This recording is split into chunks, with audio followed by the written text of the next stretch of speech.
Hi, I'm Steve Novakovich, Managing Director at Chi Association. Looking forward to having a great conversation today with Phil Huber about the world of private debt. Phil, thank you so much for joining. Appreciate you taking the time. And before we dive in, love for you to get a little background on yourself for everybody. Thanks, Steve. It's great to be here. So I have been at Cliffwater for a little over 2 years now in the role of head of portfolio solutions. What I do in my job is a handful of things, but really my core areas of focus are publishing research and content for our audience around all things private markets, advising around our firm's growing interval fund platform as it relates to product strategy and positioning, and working with many of the leading independent wealth management firms across the country. Cool. So, part of this conversation was inspired by a piece you wrote called Back to Basics, the Five W's of Private Debt, which I'm really excited to get into and talk a little bit about the nitty gritty of private debt. But before we get into the details, if you will, what inspired you to write that piece in the first place?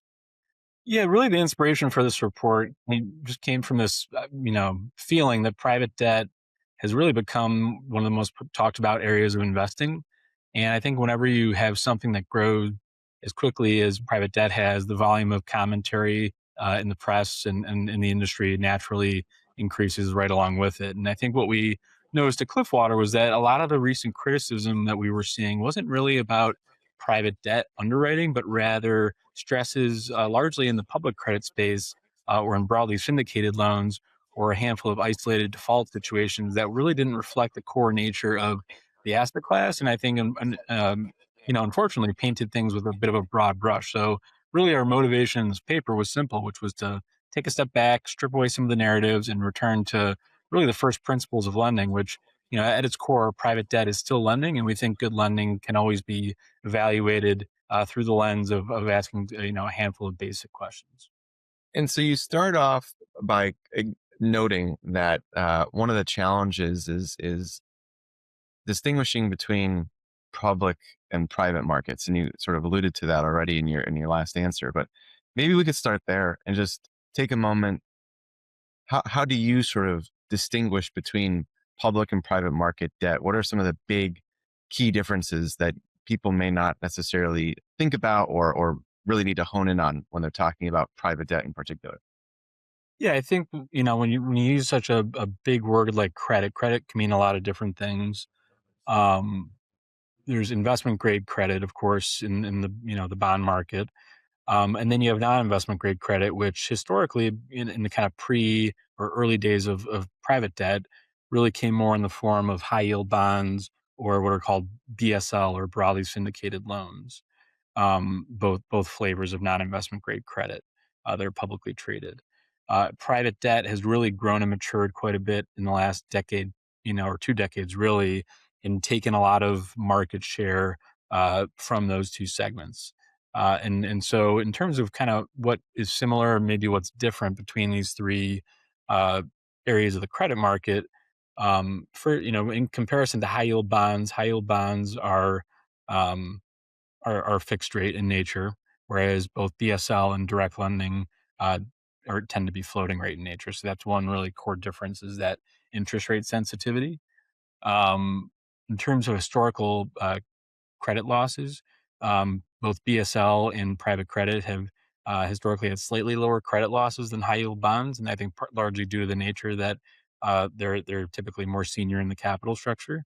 And then when you really kind of hone in on BSL versus private debt, because those are the most probably similar in terms of structure and all that, and borrower base, et cetera, you find a handful of differences, and you don't really have to look much further than the names of these two segments to really get a sense of what's driving the difference. Is that as broadly syndicated implies, these are loans originated by banks that are then syndicated out to a group of investors, often numbering in the dozens.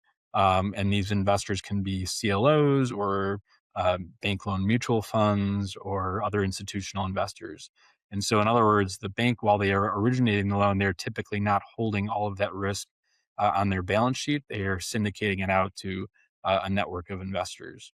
The bank in that process typically controls most of the information flow, and often the economics for the bank are more related to volume of loans and the fees that they collect on that rather than owning that risk, that credit risk for the long term. By contrast, what you have in private debt, which private debt is a very big umbrella term for a lot of different forms of credit, some of which we'll get into, I think, later in the conversation. The largest segment of private debt is corporate direct lending. And so often you see the two kind of used interchangeably with one another. Corporate direct lending is focused on the middle market segment of borrowers in the US, which for definitional purposes, that could be companies ranging anywhere from call it, $25 million of annual EBITDA, or potentially a little bit lower, all the way up to north of 100 or even $200 billion of annual EBITDA. So it's a very large segment of companies that can tap into this market. In most cases, these companies are backed by private equity sponsors. So when you think about the capital structure of these borrowers, there's often two forms of external ownership. You have the equity piece and the debt piece.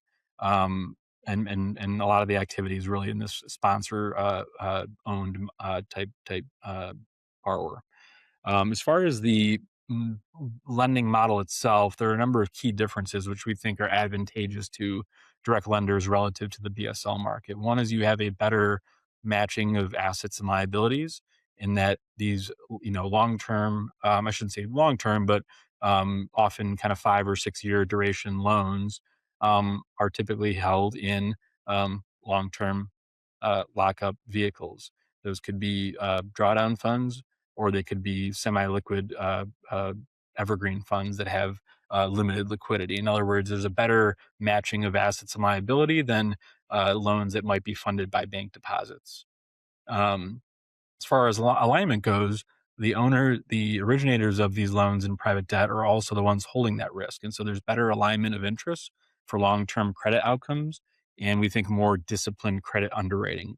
Another common thing you find in the BSL market is more of a prevalence of what are called covenant light loans, which have much, you know, which limits the protections for the lender, whereas you tend to see less covenant light within the private debt space. So we think better documentation, better alignment, a smaller number of lenders in a group, which in the case of a company that runs into struggles, having a small group of lenders come to the table for coming to a resolution could be much more, I think, flexible and outcome oriented than dealing with dozens of end lenders in a syndicated deal.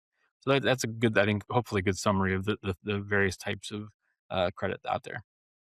Awesome. So much to unpack there, but that was really comprehensive. Appreciate that. So you touched on several things that were part of your five W's, if you will. And just for everybody who hasn't seen that note, the five W's, of course, are who, what, when, where, why. And really digging into all of that from a private credit lens, in many ways to discuss the risks, if you will, default risk in a lot of ways for private credit. So in your answer just now, you certainly touched on who the borrower is, and you also sort of alluded to what supports the repayment from those borrowers. Uh, so maybe moving on then, continuing down those five W's, connecting the what supports the repayment to when does the capital return? Maybe you could kind of touch on those 2 points in continuing that distinguishment with private credit. Just at a high level, this framework that we came up with is it's not a replacement for due diligence by any stretch. I think really it's more something that we thought would be helpful to allocators in making sense of what's become, an increasingly complex landscape with a variety of different structures and strategy types that kind of get broadly bucketed into the private debt asset class, a way to kind of put them on a level playing field. So while this kind of five W's idea, who, what, when, where, why, it's something we all learned in elementary school early on, and it's quite foundational as a way to think about things. But what we really care about here is how do we apply that to private credit. And as this asset class increases in size and scope, as I mentioned, it encompasses a larger number of distinct strategy types that in some cases share similarities, but also very important differences, which can be a source of confusion to people. And this includes everything from corporate direct lending, which I alluded to earlier, to mezzanine debt, which is still corporate lending, but less senior in the capital structures, to a variety of asset-backed finance strategies. And this could be anything from music royalties to litigation finance, portfolio finance, real estate and real asset debt, and equipment leasing, just to name a few examples. So really that's where this 5 Ws framework comes in, which is rather than starting with what's the yield or what are the headlines saying, it's what okay, who's the entity borrowing, what supports the repayment of this loan over time? When does the capital return? Where do you sit in the capital structure? And why does the borrower need the capital? And we think if you can answer these 5 questions confidently and clearly, then you're in a much better starting position to better understand the investment that you're evaluating. Um, so we'll start with who. I know we've kind of talked about who, but really this is again referring to your borrower type, which tells you where the economic exposure lives in a loan. In direct lending, as I mentioned, these are middle market companies where the loan is tied to EBITDA growth, but these are going to behave differently than loans that are backed by things like inventory or music royalties. So you have different borrowers that have different risk drivers, and that should inform ultimately, how you think about pricing the loan. What is the collateral or the borrowing base that you're lending against? And so, in other words, is this repayment that you have coming from operating cash flows, or is it coming from an asset based borrowing base that is tested regularly, or is it coming from some sort of contractual royalty stream? So you can have two strategies that offer, somewhat similar yields, but might have completely different repayment sources and by extension, very different risk profiles. When is really more a reference to the tenor of the loan or the cash flow profile. So often in the corporate lending space, you have loans that are structured as 5-year bullet maturities, which means you collect interest over time and then your principal is paid back at maturity. In other segments of the private debt market, you have loans that are amortizing or that are self liquidating in nature and have a shorter duration profile. And so, really, the timing of when you receive your cash flows, both interest and principal, can really affect how rate sensitive the strategy is, what the liquidity looks like, and what your reinvestment rate risk is over time. Where is refers to what position you have in the capital stack of the borrower. And so, really, capital structure is important when you think about recovery when things don't necessarily go as you planned. And so, something that might be senior and secured could behave differently than mezzanine debt that isn't senior or secured. You also might have unconventional lending strategies such as ABL, asset-based lending, that sit outside the traditional capital stack, but actually in practice might be structurally senior because the assets are ring fenced from the broader business. And so, where is a very important question because when things do occasionally go wrong in credit, where you sit in terms of priority of repayment really matters more than what the strategy itself is labeled. And then the last of the 5 Ws is the why, which I think maybe is often the most overlooked, which is why does the borrower want or need this money? What is the purpose of the financing? In the case of corporate direct lending, it might be growth and M&A oriented reasons. In the case of corporate ABL borrowers, it might be for seasonal or working capital type needs. Royalty owners may want to monetize their intellectual property. Uh, law firms might want to bridge the gap between settlement and payment of proceeds. And so you have a variety of different motivations that borrowers have that really can help shape pricing, structure, and alignment. So it might be self-evident from what you just talked about, but how do you then take this framework, for lack of a better way of putting it, take this framework and apply it with a risk lens and a risk management lens when thinking about private debt strategies and private debt investing? Sure. We've talked about the 5 Ws, but there's also the other important question, which is what I think of as like the how. To me, the how is risk management. If the 5 Ws describe the shape of risk, the how is how that risk is managed. And really there's two ways to think about it. There's risk at the individual loan level, which we think can be mitigated through a variety of different structural protections and alignment mechanisms. And that risk can be mitigated at the allocator level in terms of how you think about building and constructing a private debt portfolio. Um, going back to the individual loan level, a number of different structural protections exist that can help protect on the downside. Those some examples include covenants, which are contractual rules that require a borrower to maintain certain financial standards and give the lender potentially an early warning if performance starts to deteriorate. Over collateralization is another mechanism, which means that the loan is backed by assets that are worth more than the loan itself. This helps create a cushion if something were to go wrong. Conservative advance rates is a this is in reference to lending only a prudent percentage of the value of the underlying collateral rather than stretching to the maximum possible amount. Cash controls are mechanisms that allow the lender to monitor or direct how cash flows are collected and used, helping ensure that their repayment comes first. And then another important consideration is having sponsor equity or private equity ownership beneath the loan, which means that the PE firm has meaningful capital invested, uh, uh, so that they absorb losses before any debt holders do, and this can help uh, remain keep them strongly incentivized to support a company through good times and bad.